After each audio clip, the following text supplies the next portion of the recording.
Good afternoon, everybody, and welcome to beautiful Watkins Glen International. We're joined today in the Watkins Glen International Media Center by Dale Earnhardt Jr., driver of the number 88 Hendrick Motorsports Chevrolet.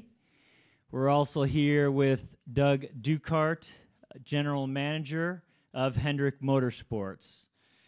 So we'll start first with you, Dale. Welcome, certainly, to being here. How does it feel to be back at the track, sir? It's great to be back and to see everybody, and super nervous coming back, but just hadn't been to the track, and I miss my team and my teammates, and Amy's going on a trip for the weekend, so I was at the house by myself, so just was looking for some things to do, so figured maybe coming to the track wasn't a bad idea. I get to hang out with my guys a little bit, and just felt so weird not being there, so here we are. All right, we'll open it up for questions from the media. We'll start with Claire B. Lang, and then we'll go over to Jim. Claire B., bringing a mic up for you. Claire B. And Lang. then over to Jerry Jordan. Claire B. Lang, Sirius XM NASCAR Radio. I have a question and a follow-up. Dale, are you thinking that doctors will eventually give you a go, no-go on racing, or give you a go? Or is it possible they won't be able to give you, with what they know about concussions for sure, clear directives, meaning that you'd have a big decision to make on your own for your long-term health? I think my doctors have a good understanding of my history and what I've been through, and with their own personal knowledge that they have throughout their careers, to give me a clear understanding of when I'll be ready to go back and get in the race car. Our intentions are to get cleared and get back to racing, and we're just taking it one evaluation at a time. It's frustrating to have to do it that way, but that's the process. And we hope and expect that when we go back for the next evaluation that we're symptom free and can start to see a timeline develop. Until then, we're just taking it one evaluation at a time, and those are typically every 2 to 3 to 4 weeks. And the follow-up, your fans want to know if all this has been emotionally tough for you, because you have seemed so strong through all of this. I just want to get better. You put everything, nothing else really is a priority except for just getting the symptoms to clear up and get back to feeling like yourself. That's all that I'm thinking about. And it's the process isn't as fast as you would like it to be, but I talk to my doctor every other day, sometimes for, an hour or two, about the psychological side of it, because it can become very frustrating, and you don't have, obviously being a race car driver, we don't have a lot of patience to begin with, so this is it's a challenge, and but we've got some great doctors, and I really believe and trust what they're telling me, and I'm confident and positive that and they tell me without question that we're going to get back to normal, and it's just, I just have to do what they tell me. There's a lot of activities every day. There's about 2 to 3 hours worth of physical and mental therapy that I do each day. Not a lot of fun. Probably some of it, just trying to describe it, some of it's pretty mundane, but it really stresses your symptoms, and that's what they want. They want you to do things that really push your mind and bring out the symptoms, and so in the last evaluation, we sort of ramped up the therapy to make it a little more strenuous, and we'll continue to work, and I'll work every day and listen to my doctors, and hopefully continue to see progress. All right, remember to state your name and affiliation. We'll go to Jim Utter, and then over to Jerry Jordan, and then back here in front to Nate Ryan. Jim Utter, motorsport.com. Kind of following up a little bit on Claire's question. you've made it clear, and again just a few minutes ago, that your intentions are to get cleared and go back to racing.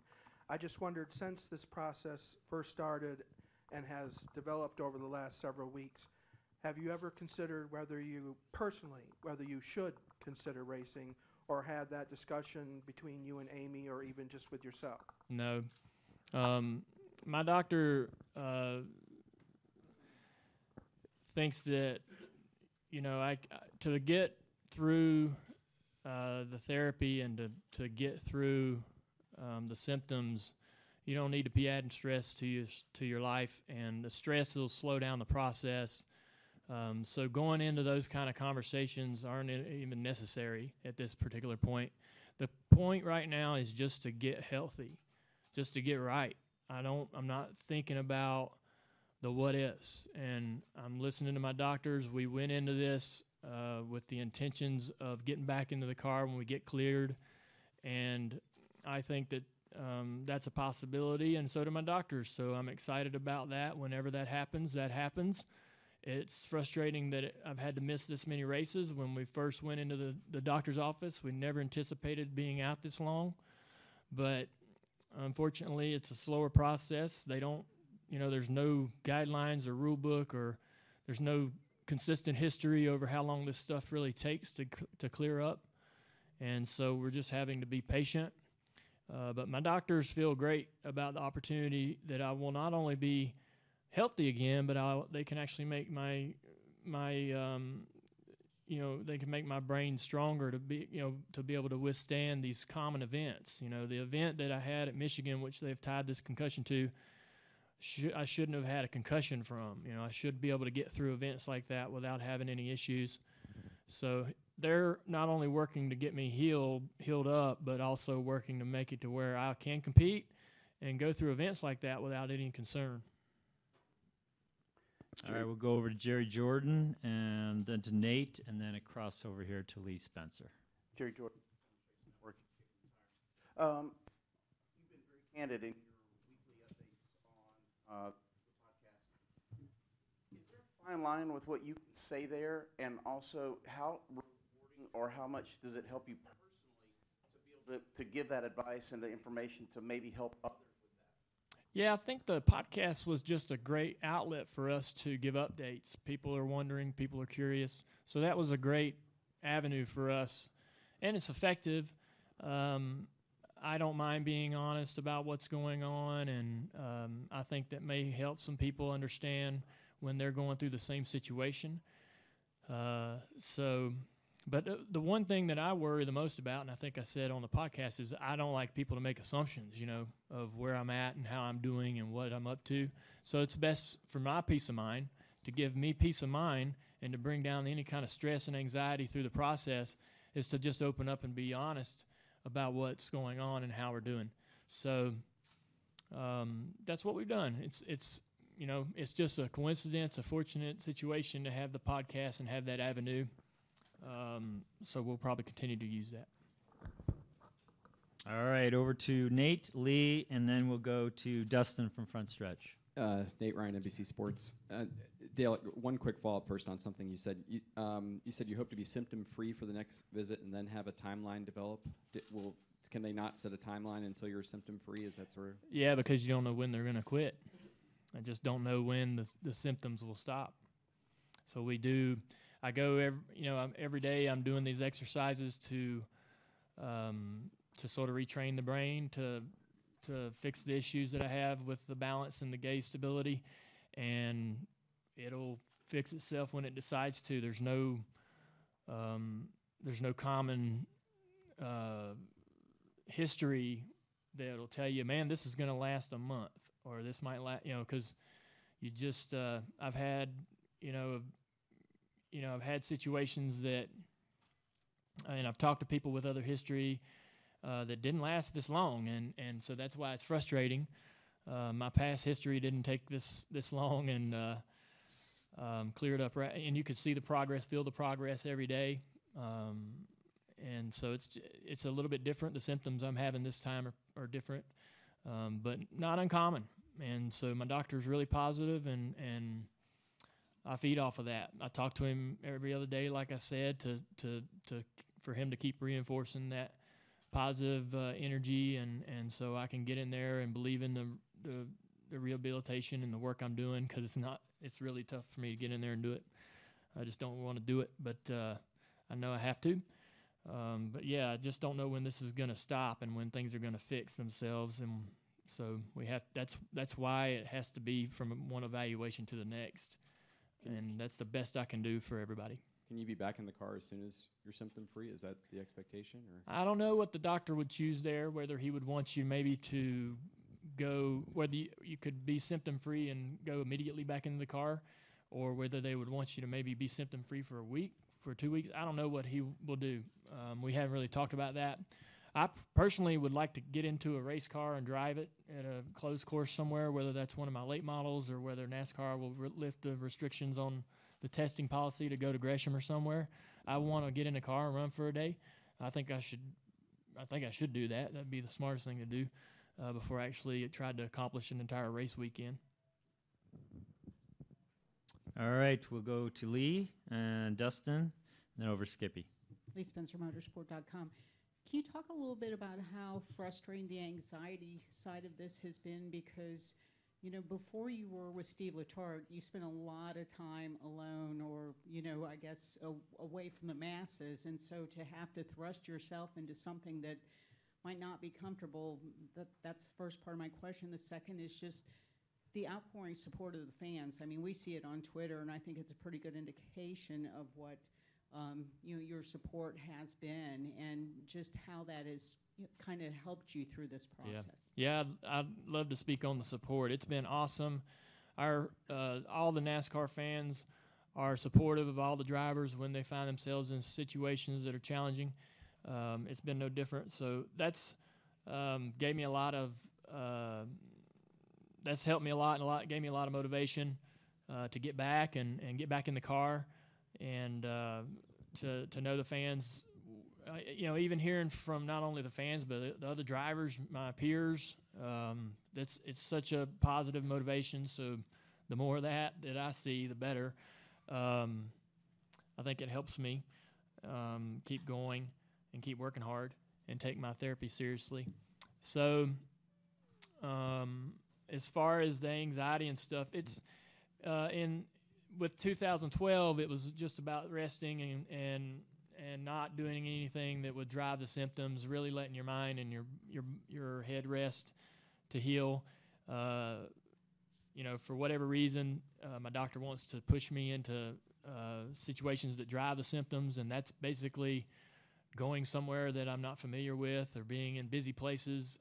Anytime we, going out to eat or going to lunch, coming here, this is probably, my doctor calls that exposure. This is probably the worst situation as far as making my symptoms go haywire. But that's what he wants, is for he wants me to do anything, whether it's going places and pushing myself to get into areas that give me anxiety and drive the symptoms. Do all the rehab and the rehabilitation I do drives the symptoms. They want me to push the symptoms so my body sort of gets used to them and they become suppressed, and then it's no longer an issue.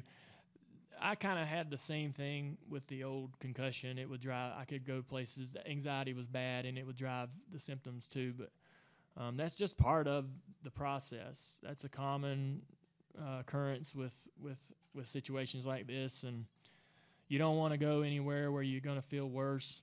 But in this situation, my doctor tells me that that's good therapy, to go somewhere that makes you feel worse. Go in there and get exposure, and then get out and go somewhere where you can kind of get calm back down, and then repeat the process. And so I've been going and eating and having lunch with my family, or I go to Kelly's house and get into the living room with her kids. Lord, that drives up the symptoms pretty good. But it's been great to spend time with them.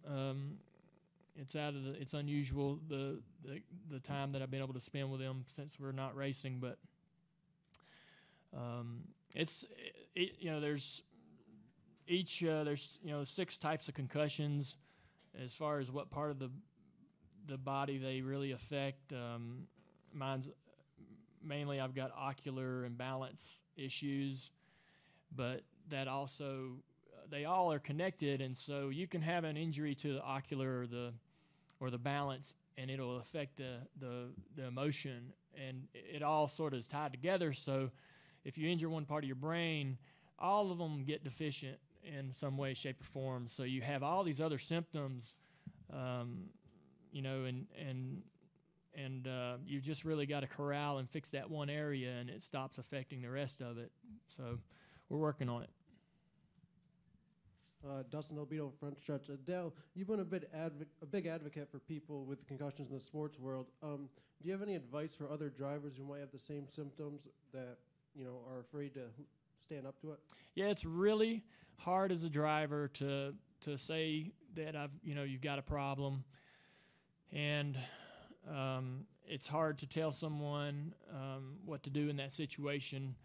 But if you're not feeling good, and for me, I was sort of scared straight into getting checked out when I got hurt in 2012. It was so severe, and my body changed and my mind changed so much. I just had to get it looked at. I couldn't go every day trying to manage my issues.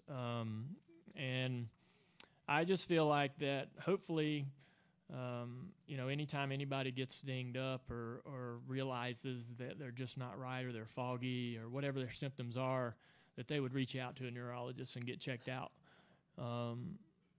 And there's easy access with our sport. We've got a lot of great people that are part of the sport and been part of the sport a long time that handle those issues and can get you to the right people. It's hard because you basically you put yourself out there to be pulled out of the car, but man, your quality of life is so important. Your health beyond your driving career is so important. If you plan on having a family or have a family already, you're going to be, those things are going to be a priority. So there's so many reasons to do the right thing and go ahead and get the help you need, and get back in the car when you're healthy. So I learned a lot through this experience in the last 3 or 4 years, and feel like that it's just it's a hard decision to make, and I feel like that it would be even harder the younger you are and the situation you're in when you're trying to get a career going and just trying to make a living driving cars. It'd be even tougher. Being in the situation I'm in now, having ran for so long, maybe it wasn't as challenging or a harder decision to make the right choice. But man, if I was 21 and just getting started or very young, it'd be so hard to make that decision. So I can definitely understand the point of view from the drivers.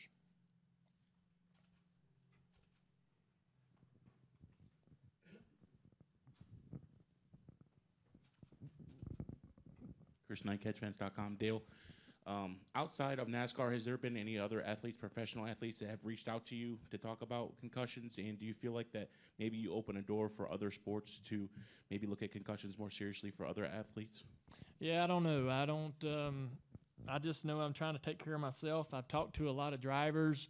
I've talked to a lot of people. You get in this situation, and a lot of people reach out, and a lot of people have their own experiences that they want to share. And when you're going through that, you definitely you want to share your experience with people who had a common experience as well. It's so frustrating trying to explain your symptoms to somebody who's never had a concussion, and it's so frustrating trying to explain to somebody what just the regular day-to-day life is like when you've got these symptoms, and no one can see it. You can't scan and see it, and doctors can't see it. They really rely on the patient to be honest and upfront. But so when you can talk to someone who's been through it, it's a great experience, and it helps both of you, to be honest with you. So there's been a lot of that, and I really appreciate those calls and relationships that I have with those guys. All right, we'll go to Holly, to Brant James, then over to David Scott. Holly K. and NASCAR.com. Dale, is it amazing to you at all how far we've advanced medically, that the doctors can tell you what this was? Because there were many decades of driving where this sort of thing might have happened and we didn't necessarily know and weren't able to take the precautions and heal as you've been given the opportunity. Could you just speak to that? Yeah, I think about that. I'm so thankful that there's knowledge and there's rehab and rehabilitation that's specific to what I have going on. There's just not this umbrella of treatment that they sort of give to everybody. They have specific ways to help and heal specific types of concussions and certain symptoms. And so every time that's why I think I enjoy talking to my doctor so often and going to see him so often, is because you have so many questions. Every day you get a new concern or a new question, and you really can't wait to get in the room and be able to talk to him about it. And for them to have the knowledge they have today versus where we were 10 or 20 years ago is something I'm very thankful for, and I feel very fortunate. When I go to see my doctor, he'll put me in front of 4 or 5 different specialists that handle a lot of different things as far as my rehabilitation and medication and so forth. So there's so much to grab onto, and there's so much to learn and so much positive things to take back from the evaluations when you're able to get in front of all those people and hear all the specific things that are happening to you and what you need to do and why it's happening and how you can help it. We didn't know all that stuff before, and there's still a lot to be learned, and I like to be in the middle of the. I like to see my doctor, and I like to get in there and learn as much as I can and try to understand the progress we're making and the what to expect. Still a lot to be learned, though. But, yeah, there's been so many advances, and I feel so fortunate to have the treatment and the access to the treatment that I have. All right, we'll go to Brant and then to David Scott, and we'll wrap it up before practice with Nate Ryan of NBC Sports. Brant James, USA Today Sports. Dale, in talking to your doctors, has it always been when you're healthy and safe to get back in, or they at any point introduced an element of if? I mean, and it sounds like it's been very positive, but Yeah. in any way have they said that? Maybe Yeah, not? no, that's not the conversation your doctor is going to have with you when he's trying to get you right. You're just worrying about getting normal. You go in there and you see your doctor, and all you and him talk about, and all he cares about is fixing you. He doesn't care about whether my racing or whatever I do as a profession. He's just trying to fix what's wrong with me. That's his job. And he's not a counselor or a psychologist. What's the word? Psychologist. That's not his profession. So, he's just telling me, do this treatment. This is, take these medications. Do this every day, and I promise you we're going to get you right. So and that's not the conversation you're going to have in the middle of treatment, with someone who's suffering or someone who's going through that process. So, and the conversations that I've had with him is that he believes we're going to fix it. He believes that he can make me stronger and that I will be able to pick up where I left off.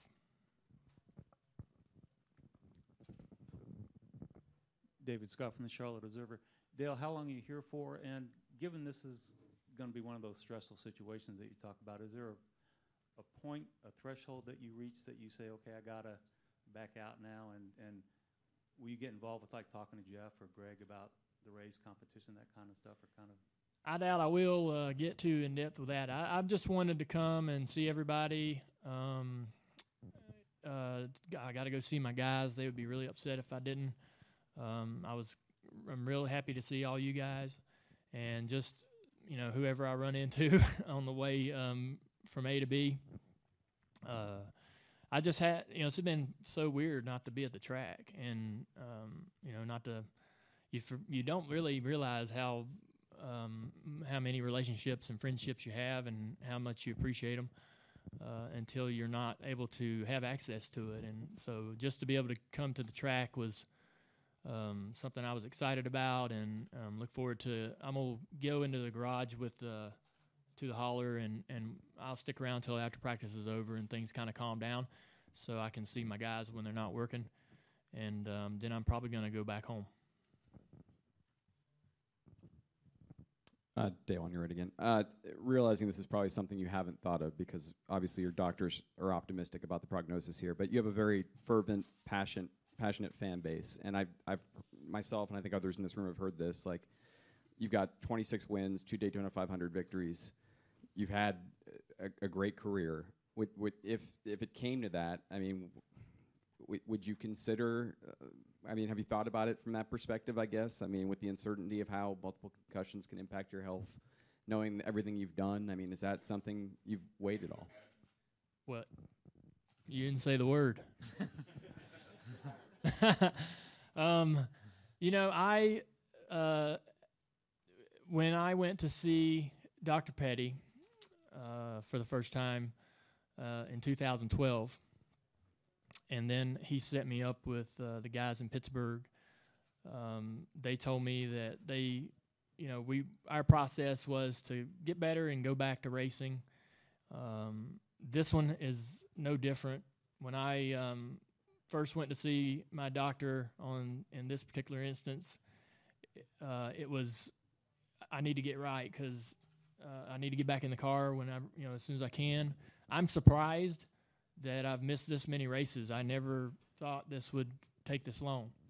I didn't think that, I didn't have a massive accident, and I didn't have really crazy symptoms. This thing happened so awkward where, we had the accident in Michigan, and then the symptoms crept in very slowly, like 2 weeks later. And so I didn't think that this was that serious, but it had gotten to a point to where I definitely didn't need to, be in the race car. And so, at that point, you got to go get checked out and get a hold of it and figure out how to fix it. But, from the very onset of this, it was, man, this will go away in a couple weeks. I'm going to miss a race or two, and we'll get back in the car and we'll get going again. I don't know, I'm thinking, I'm thinking about, well, it's going to put more pressure on me to win a race, to get in a chase and all that stuff. So, I have every intention of honoring my current contract. I sat with Rick before this happened a couple months ago to talk about an extension, and that's the direction that we are going. And that's, as soon as I can get healthy and get confident in how I feel and feel like that I can drive a car and be great driving it, then I want to drive. I want to race. I miss the competition. I miss being here. I miss the people. And, as Rick likes to say, we got unfinished business. But I'm not ready to stop racing. I'm not, I wasn't ready to, not ready to quit. So I just, it's a slower process. I wish it wasn't. I don't know how long it's going to take. And, as impatient as I am, I worry about everyone else's patience as well. But I'm not going to go in the car until the doctors clear me. The doctors won't let me race. This is not my decision. But it's the right decision, and I trust what my doctors are telling me. And when they say I'm good to go, I believe them. And if they say I'm healthy and I can race, I'm going to race. All right. Thanks for coming in today, Dale. Enjoy your day. Thank you, Doug, for joining us as well.